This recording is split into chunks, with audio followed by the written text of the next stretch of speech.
D'une mère déposant des assignations visant des entreprises tech, à des enregistrements audio alimentant des théories du complot qui pourraient désormais être réfutées, jusqu'à des vidéos susceptibles de changer notre compréhension de l'affaire. Il y a beaucoup de mises à jour et de développements dans l'enquête sur la mort de Nolan Wells dont nous devons parler.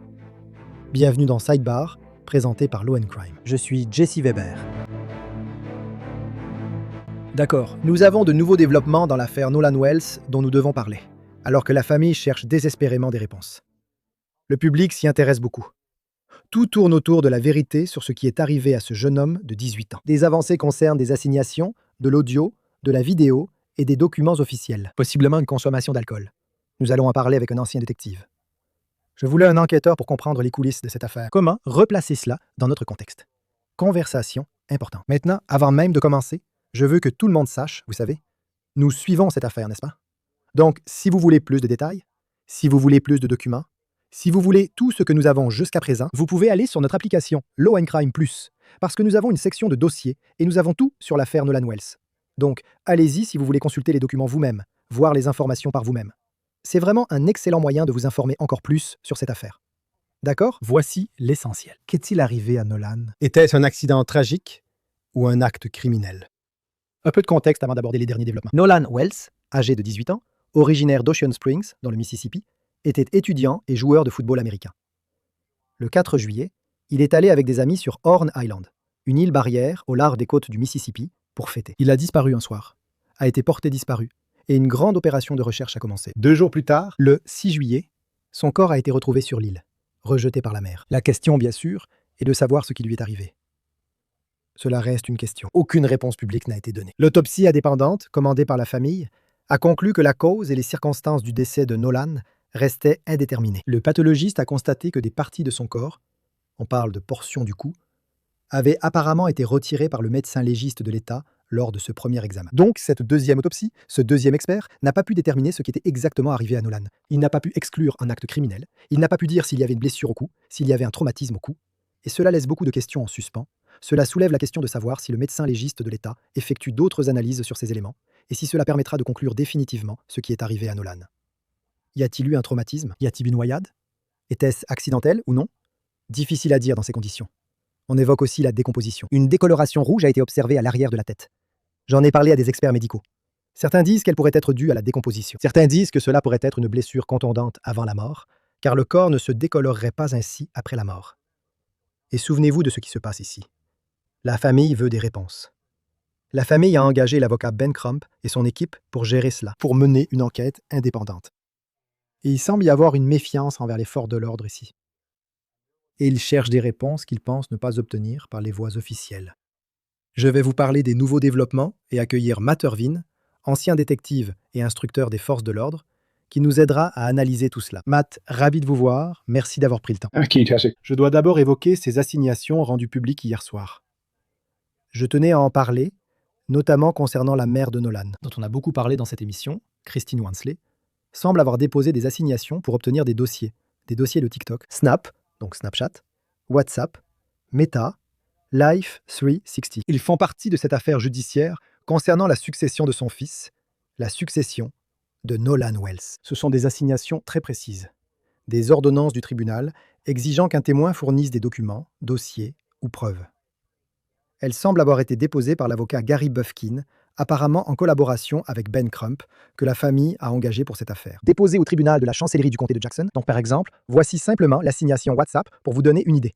Il est écrit, je cite, « Vous êtes par la présente sommé, dans un délai de 21 jours à compter de la réception de cette assignation, mais pas avant 15 jours à compter de la réception de cette assignation, de produire et de permettre l'inspection et la copie de tous les documents, informations stockées électroniquement, dossiers et objets matériels désignés ci-dessous, et de livrer, envoyer, transmettre ou mettre à disposition pour inspection les 10 éléments au conseil du requérant, c'est-à-dire Madame Wensley. Maintenant, si vous descendez un peu plus bas, il est indiqué que les éléments doivent être produits dans un délai de 21 jours. Tous les éléments et informations, quelle qu'en soit la forme, en votre possession, garde, contrôle ou accessible, concernant Nolan Xavier Wells et son numéro de portable. Et ensuite, il donne son adresse email, y compris, sans s'y limiter, toutes les informations d'abonnés associées au compte.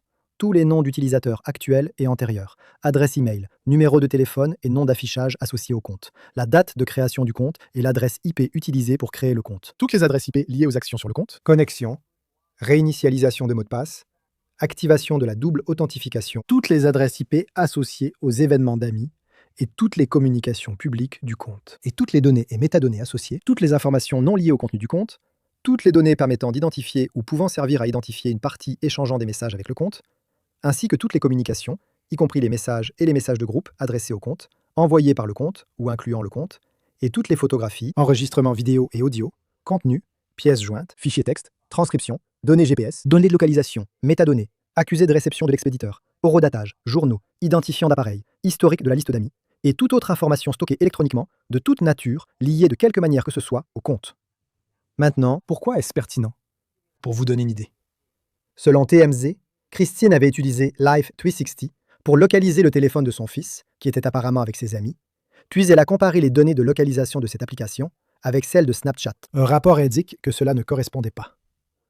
On sait aussi qu'à un moment, Christine s'est demandé si du contenu du téléphone de Nolan avait été supprimé, qu'il n'y avait apparemment aucune photo ni vidéo sur son compte Snapchat ou provenant de son compte Snapchat. Nous savons aussi que le prétendu ami de Nolan, Warren Hudson, a déclaré à Brandon Tatum dans l'émission Officer Tatum, cette émission YouTube, il n'y avait aucune raison d'aller sur le téléphone de Nolan. Personne n'a touché au téléphone de Nolan. Si aucun de nous ne l'avait fait, il n'y a aucune raison de supprimer quoi que ce soit. Très bien, je sais que c'est hors sujet, mais je dois juste mentionner un sponsor qui rend possible des épisodes comme celui-ci. Et je pense que ça va vraiment vous plaire, parce que est-ce que ça vous est déjà arrivé de regarder une vieille photo de vous et de vous dire « Waouh, ma peau avait l'air tellement plus saine. J'avais l'air tellement plus jeune. » En vieillissant, des taches, ridules et un teint terne apparaissent. Voilà pourquoi je dois vous parler de GU Skincare. Ce que je tiens en main en ce moment, c'est la crème hydratante anti-âge. Alors d'abord, vous l'ouvrez, ça sent super bon, et je l'applique sur ma peau. C'est tellement doux. Votre peau est tellement plus agréable au toucher. Et c'est une marque coréenne de soins de la peau. Elle aide votre peau à paraître plus saine, plus lisse et plus jeune. Et leurs célèbres disques de toner rajeunissant sont en fait toute une routine de soins coréens concentrés en un seul geste. Quand vous regardez les avis, les gens disent qu'ils reçoivent plein de compliments sur leur peau après avoir utilisé ça.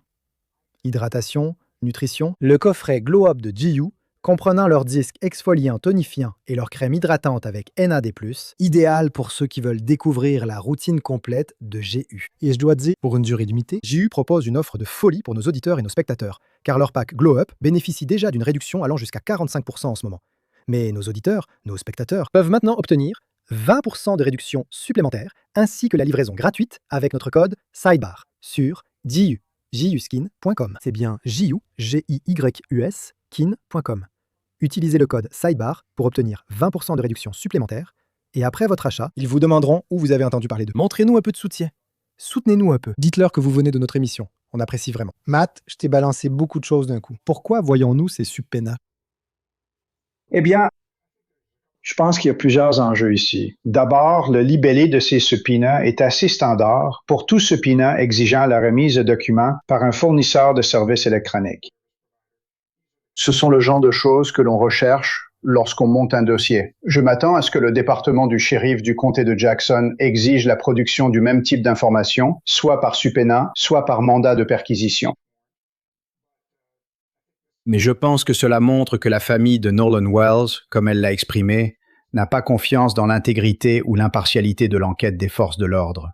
Et donc, elle mène sa propre enquête. Et cela, je pense, nous ramène à la question plus large de savoir pourquoi tant de gens dans ce pays parlent de cette affaire en ce moment. Comme je l'ai dit lors de notre dernier échange, certains ont des raisons légitimes de ne pas faire confiance aux forces de l'ordre. Plus précisément, il y a une histoire terrible dans ce pays concernant les hommes noirs, en particulier les jeunes hommes noirs, qui sont assassinés par des hommes blancs qui s'en sortent sans être inquiétés. Et malheureusement, dans beaucoup de ces cas, le rôle des forces de l'ordre a varié de l'indifférence à la complicité. Spécifiquement dans le Mississippi. Je veux dire, le corps d'Emmett Till a été retrouvé submergé dans l'eau après avoir été assassiné par des hommes blancs qui s'en sont sortis, à environ 4 ou 5 heures de route de l'endroit où Nolan a été retrouvé. Les 3 militants des droits civiques qui ont été assassinés par des hommes blancs, membres du Ku Klux Klan et aussi policiers, ont été retrouvés à moins de 200 miles de l'endroit où Nolan Wells a été retrouvé. Donc, je ne jette aucune accusation contre le bureau du shérif du comté de Jackson, et je ne prétends certainement pas savoir comment Nolan Wells est mort. Mais cela ne me surprend pas qu'une famille noire du Mississippi, compte tenu de cette histoire, se pose des questions lorsque leur fils meurt mystérieusement et n'accepte pas sans réserve ce que les autorités leur disent. Donc, je pense que ces citations à comparaître et cette enquête indépendante vont dans ce sens. Non, vous avez soulevé un bon point. Vous avez soulevé un bon point concernant leurs préoccupations, leurs réserves, leurs besoins de réponse, leurs besoins de transparence. Engager Ben Crump, comme on l'a évoqué, met énormément de pression et attire l'attention sur l'affaire, poussant les forces de l'ordre à enquêter sérieusement et à apporter des réponses au public. Je ne dis pas qu'il ne l'aurait pas fait sans lui, mais vous voyez, la famille avait des inquiétudes parce qu'il semblait que les forces de l'ordre disaient automatiquement qu'il n'y avait pas eu d'acte criminel. Rien à signaler ici. J'ai quand même une question. Vous avez soulevé un point important. Vous avez dit, et je ne veux pas vous faire dire ce que vous n'avez pas dit, corrigez-moi si je me trompe, qu'il est probable que vous supposeriez que les forces de l'ordre ont essayé d'obtenir les mêmes dossiers, s'ils ne l'ont pas fait. Si cela s'avère, ils n'ont pas cherché ces dossiers auprès de ces réseaux sociaux, contrairement à la famille de Nolan. Est-ce que cela signifie pour vous un manque dans l'enquête? Oui, ça le serait. Je veux dire, à ce stade, ils devraient chercher des informations auprès de toutes les sources possibles, y compris des sources humaines, et j'ai entendu dire qu'ils ont parlé à plus de 60 personnes, mais ils devraient absolument rechercher toutes les formes de preuves provenant des supports électroniques. Que ferait-il pour cela? À quoi cela leur servirait-il? Que chercherait-il à découvrir? Toi, en tant qu'enquêteur, tu reçois ces informations. Qu'en fais-tu? Eh bien, il y a plusieurs choses, n'est-ce pas? Je veux dire, ils devraient examiner les téléphones de toute personne sur l'île qui, tu sais, s'est manifestée dans l'enquête pour dire qu'elle a eu une interaction ou même aperçu Nolan Wells le 4 juillet. Et passer au peigne fin toutes ces données électroniques, examiner les communications, examiner les images provenant des appareils de toute personne ayant interagi avec Nolan Wells sur Horn Island ce jour-là. Pas seulement son groupe d'amis. Il devrait aussi examiner ses fournisseurs de services électroniques pour voir s'il y a eu des images, des communications de Nolan ce jour-là qui, pour une raison quelconque, ne se trouvent pas sur son téléphone. Il devrait, par exemple, regarder. Cette information vous signalerait une suppression. Souvent, même après suppression sur le téléphone, le contenu reste sur les serveurs des fournisseurs. Cela dépend de l'application, ainsi que des autorisations et paramètres de confidentialité de l'appareil. Mais il est tout à fait possible que quelqu'un pense avoir supprimé quelque chose de son appareil, alors que ces données restent toujours sur les serveurs du fournisseur de services électroniques. Avez-vous l'impression qu'il prépare une action en justice?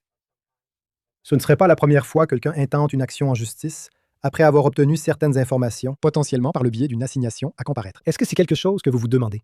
Parce que rappelez-vous, elle est représentée, la famille est représentée, par un avocat.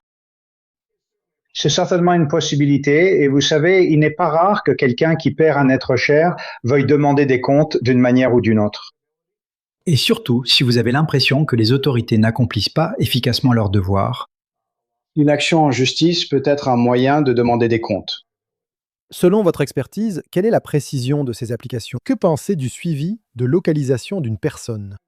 Je dirais que beaucoup de ces applications sont extrêmement précises. Je veux dire, elles fonctionnent grâce aux satellites. Et je veux dire, j'ai justement dû aider ma fille à retrouver son téléphone récemment en utilisant une application. Et j'ai pu le localiser littéralement à une douzaine de pieds environ de l'endroit où elle l'avait laissé.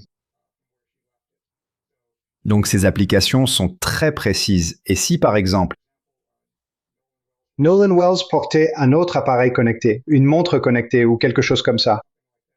Elle pourrait certainement indiquer la distance entre Nolan Wells et son téléphone au cours de cette journée. C'est bien. Sur cette chaîne, nous parlons de crimes, d'enquête et de justice. Pourtant, une menace reste rarement à la une des journaux. Les informations personnelles qui sont collectées et vendues à votre sujet en ligne. Si je vous disais que votre adresse, votre email, votre numéro de téléphone et même des informations sur votre famille sont achetées et vendues en ligne sans que vous le sachiez. Chaque jour, des courtiers en données et des sites web publics collectent, publient et vendent des informations personnelles. Cela peut entraîner du spam, des arnaques, le vol d'identité et peuvent compromettre votre vie privée. C'est pourquoi j'aime Incogni. Saisissez votre email et Incogni détecte automatiquement où vos données sont exposées, puis envoie des demandes de suppression pour vous. Le tableau de bord de l'application vous fournit des rapports détaillés indiquant exactement où vos données ont été supprimées et, avec l'abonnement illimité, vous pouvez aller encore plus loin. Collez simplement le lien d'un site exposant vos informations personnelles et les experts d'Incogni en protection de la vie privée s'occuperont du reste. La mise en route ne prend que quelques minutes. Et après une autorisation ponctuelle, Incogni fait le plus gros du travail pour vous. Reprenez dès aujourd'hui le contrôle de votre vie privée. Utilisez mon code spécial pour bénéficier 60% de réduction sur tout abonnement annuel Incogni, avec en plus une garantie de remboursement de 30 jours. Scannez le code QR ou cliquez sur le lien ci-dessous pour commencer à supprimer vos informations personnelles d'Internet. Ils ne peuvent pas vous nuire s'ils ne vous trompent pas. Bien d'avoir un père détective. Rien ne se perd. Rien ne passe à travers les mailles du filet. C'est plutôt cool. D'accord, on laisse ça de côté. Je voulais en parler d'abord car c'est tout récent.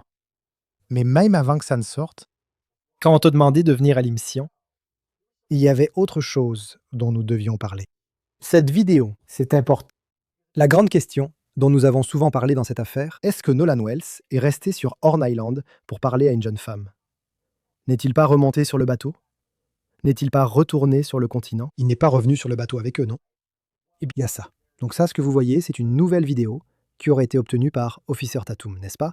Brandon Tatum, Officer Tatum Show. Il remet aussi en question l'idée que la race ait forcément joué un rôle dans l'affaire Nolan. Dans la vidéo, on voit apparemment les amis de Nolan sur le bateau, mais Nolan est absent. On pense que cela se passe à un moment crucial. Rappel, c'est à ce moment-là que le bateau avait apparemment des problèmes. Il prenait l'eau. Nous allons approfondir un peu plus parce qu'il y a un enregistrement audio qui, selon moi, est vraiment pertinent ici aussi. Et ils avaient besoin qu'on les remorque. Encore une fois, nous allons expliquer comment cela s'est produit. Mais quand on regarde cette vidéo, d'après tout ce qu'on sait, il n'y a aucune trace de Nolan Wells dans cette vidéo. Et comme le rapporte TMZ, cela serait cohérent avec ce qu'il rapporte, leurs sources disent cela. Les autorités pensent que Nolan est resté sur Horn Island, en citant 2 témoins qui auraient apparemment dit aux enquêteurs qu'ils ont vu Nolan sur l'île après le départ du bateau. Cela correspond au rapport de police du département des ressources marines du Mississippi, obtenu par ABC News, indiquant que les amis de Nolan ont déclaré aux autorités, je cite, que lorsqu'ils sont partis, il était en compagnie d'une femme inconnue et qu'il a choisi de rester sur l'île. Matt, je pense que cette vidéo est assez déterminante. Très important. Je serais d'accord, je veux dire, la vidéo semble montrer que Nolan n'était pas sur le bateau. Maintenant, le moment exact des événements est quelque chose que les gens devront examiner en profondeur en comparant le moment de cette vidéo avec l'appel de détresse passé à la société de remorquage. Tous ces éléments vont être une partie importante de l'enquête. Mais du moins à première vue, au premier abord, cette vidéo semble effectivement soutenir l'affirmation selon laquelle Nolan n'est pas monté sur ce bateau avec ses amis. Est-ce que cela signifie que cela innocente tout le monde sur ce bateau? Est-ce que cela veut dire que si quelque chose est arrivé à Nolan, cela a forcément eu lieu sur Horn Island? Eh bien, tu poses 2 questions. Cela indiquerait que si quelque chose est arrivé à Nolan, c'est sur Horn Island, ou du moins pas sur ce bateau. Cela ne signifie pas nécessairement que les personnes sur le bateau sont exonérées. Quoi qu'il soit arrivé à Nolan, cela aurait pu se produire avec ou sans leur implication, qu'ils le sachent ou non, quelque part ou à un autre moment. Mais cela semble certainement appuyer leur déclaration, encore une fois, à première vue et au premier abord. Mais cela aide l'enquête. Parce que maintenant, en examinant, potentiellement, maintenant, nous devons regarder le continent. Nous devons examiner ce qui s'est passé après une certaine période de temps. Ils peuvent restreindre et examiner une zone plus précisément pour comprendre ce qui est arrivé à Nolan Wells, n'est-ce pas? Car au début, lorsque c'est arrivé, une discussion a eu lieu. Nolan est-il remonté à bord? Est-il allé sur le continent?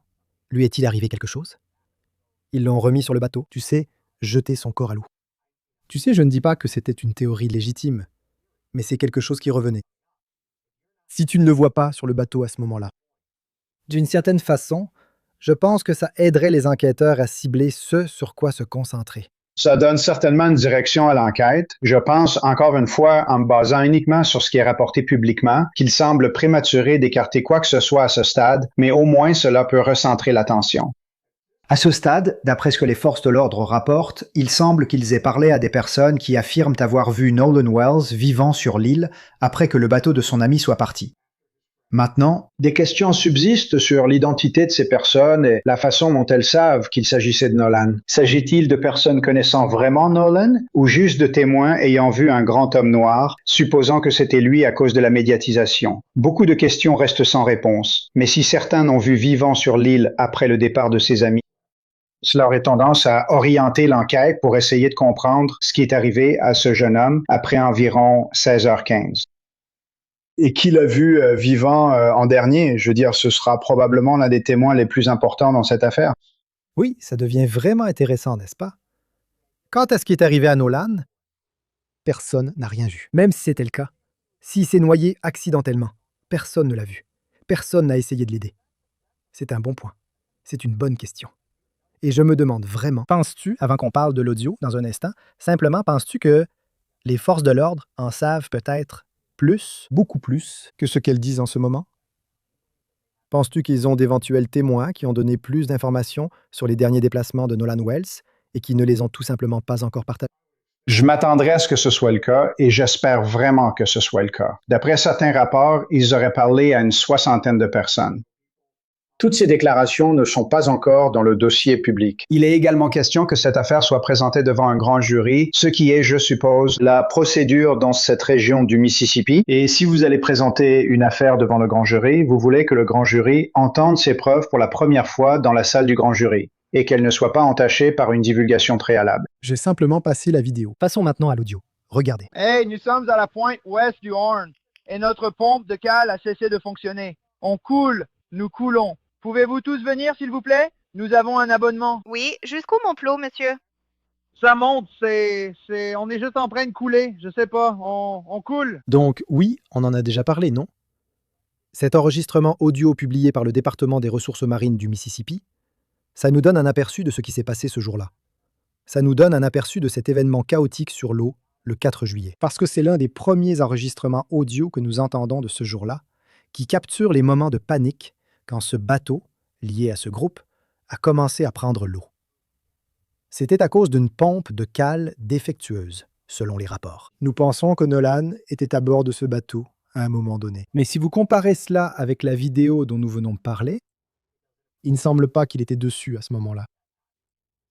Il demande un remorquage et d'après les rapports, ce qui est intéressant, il a été rapporté qu'un autre bateau ancré là les a aidés.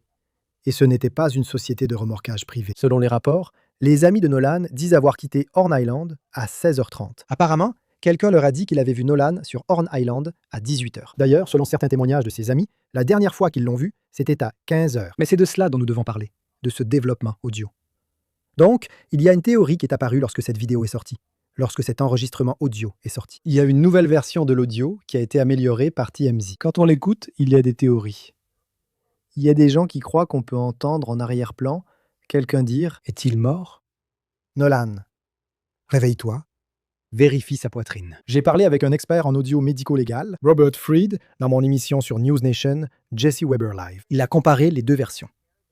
Donc, il a comparé la version obtenue sur le site WFAB et celle de TMZ. Et il a dit que l'audio nouvellement amélioré de TMZ était plus long que l'autre. Il a créé des transcriptions des deux vidéos. Et voici ce qu'il a trouvé. Dans ces transcriptions, D'après votre analyse, est-ce que quelqu'un dit « Il est mort, vérifiez sa poitrine » ? Nolan, réveille-toi. Quelque chose comme ça. Non, c'est très déformé. Même si tu l'entends depuis l'original jusqu'à l'amélioration audio, c'est encore très difficile pour certains des logiciels que nous utilisons de capter ce genre de mots. Et il n'y avait rien de semblable à ça, rien d'approchant dans les transcriptions que nous avons vues. Maintenant, il a bien dit qu'il voudrait l'audio provenant de la source originale, n'est-ce pas? Je pense que les autorités ont la source, car il a mentionné des caviardages et voulait savoir comment l'audio avait été produit. Dans cette vidéo aussi, on entend des coupures. Je lui ai signalé que s'il y a une coupure de, disons, des informations personnelles, un numéro de téléphone, lors de cette coupure, on peut entendre quelque chose en arrière-plan. Et donc, des numéros de compte et autres informations ont été partagés. Donc, il veut la vidéo originale. Il veut examiner les métadonnées. Matt, qu'est-ce que tu retiens de ça? donc, j'ai écouté la vidéo originale, du moins telle qu'elle a été diffusée sur différents sites d'information, et j'ai écouté la version améliorée. Et franchement, je peux entendre de l'agitation en arrière-plan. Je peux distinguer quelques mots, y compris quelques jurons et quelque chose comme « mon Dieu ».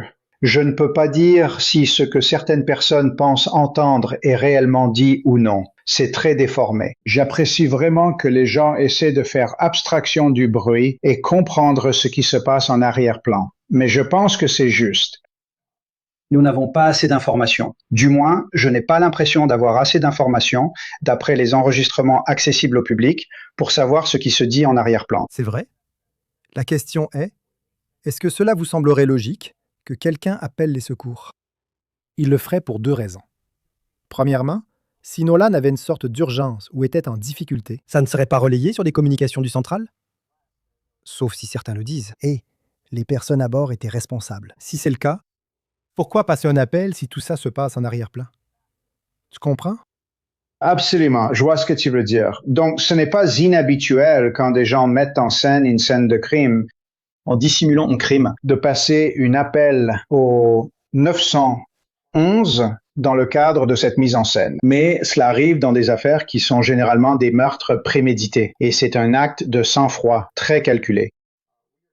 Nous parlons d'une demi-douzaine d'hommes âgés d'environ 19 ans. Je ne pense pas que ce groupe montre une grande sophistication criminelle ou froideur, selon ce qui a été rapporté. Il me semblerait très surprenant qu'ils mettent en scène délibérément un appel de détresse pour couvrir un crime.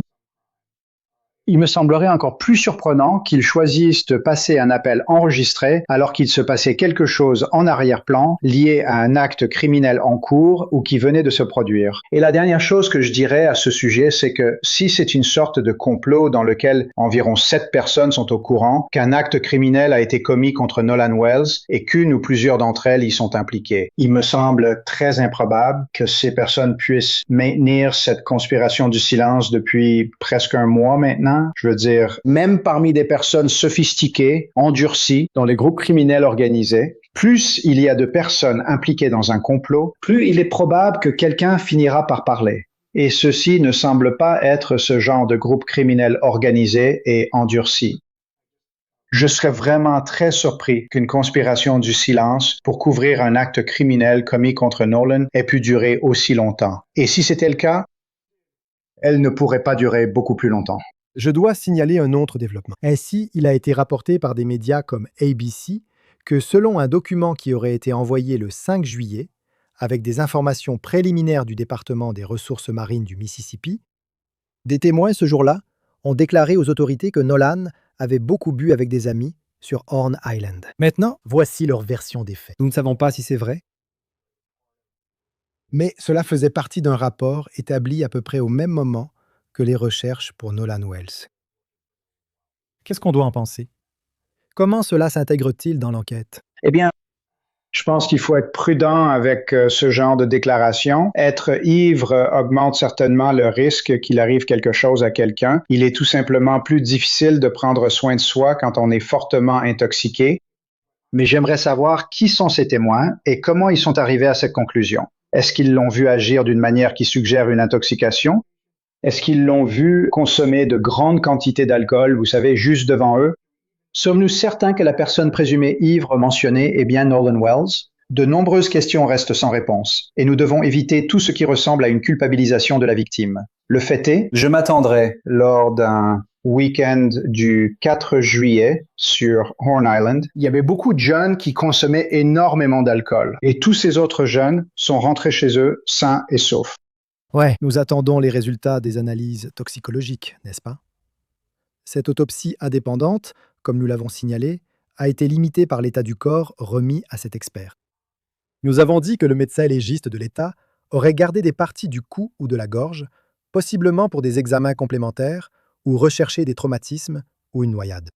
Mais la toxicologie va être essentielle, n'est-ce pas? Ça, je me demande, qu'est-ce que ça va nous révéler? Eh bien, la toxicologie pourrait nous indiquer quelle substance Nolan Wells avait dans son organisme. Mais ça ne répond toujours pas vraiment à la question de pourquoi ce jeune homme a perdu la vie. C'est une information, mais ce n'est pas une réponse. L'une des difficultés, c'est que lorsqu'on est confronté à une noyade, il peut être très difficile, si c'est bien la situation, de savoir quelles étaient les circonstances. Est-ce que quelqu'un a été poussé à l'eau? Était-il sous l'emprise de l'alcool? Est-ce vous qui l'avez poussé? Est-ce que vous avez maintenu quelqu'un sous l'eau? Peut-être qu'il reste une sorte de preuve matérielle. La décomposition complique aussi les choses. Donc, c'est vraiment difficile. Vous savez, on va voir comment ça évolue. Je veux juste que la famille obtienne des réponses. Vraiment. Je veux qu'ils puissent trouver une forme d'apaisement, d'une manière ou d'une autre. Voir comment ça avance. Je vais continuer à suivre cette affaire. Matt Irvine, merci beaucoup d'avoir pris le temps. Je vous en suis vraiment reconnaissant. Merci, Jesse. Et c'est tout ce que nous avons pour vous pour l'instant ici sur Sidebar, tout le monde. Merci beaucoup de nous avoir rejoints. Et comme toujours, veuillez vous abonner sur YouTube, Apple Podcasts, Spotify ou que vous écoutiez vos podcasts. Vous pouvez également nous retrouver sur Peacock de NBC. Si vous voulez me suivre sur X et Instagram, mon émission Jesse Weber Live sur News Nation, du lundi au vendredi à 23h EST. À la prochaine tout le monde!